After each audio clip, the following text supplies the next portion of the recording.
రాజశేఖర రెడ్డి గారు వచ్చినప్పుడు ఎస్సీజెడ్లు ప్రారంభించారు. ఎస్సీజెడ్లు ప్రారంభించినప్పుడు నేను తెలంగాణలోనే మొత్తం చూస్తున్నప్పుడు అది వకీల్ సాబ్లో కూడా ఒక డైలాగ్ ఉంటుంది. నిజంగా గుండె లోతుల నుంచి వచ్చిన డైలాగ్ అది. ఒక రైతు రింగు రోడ్డు కోసం, హైదరాబాద్ రింగు రోడ్డు కోసం పొలం పోగొట్టుకున్న పరిస్థితుల్లో ఆయన అన్నది ఒకటే మాట, టీవీలో చూస్తా నాకు గుండెకి హత్తుకుపోయింది. ఎప్పుడన్నా ఊళ్ళ కోసం రోడ్లు వేయడం చూసాం కానీ రోడ్ల కోసం ఊళ్ళు తీసేయడం చూడలేదని. గుండె కదిలించేసింది ఆ మాట నాకు.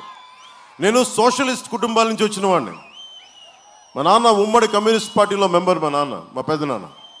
సో వీళ్ళందరూ ప్రజల కష్టాలకి, బడుగు బలహీన వర్గాల ప్రజలకి అండగా ఉండటానికి, మనకి మానవ హక్కుల కోసం పోరాడిన వ్యక్తులు వీళ్ళందరూ. వీళ్ళు టీన్స్లోను ఎర్లీ 20స్లో ఉన్నప్పుడు. సో నాకు ఆ నేపథ్యం నా గుండెలో ఉండిపోయింది.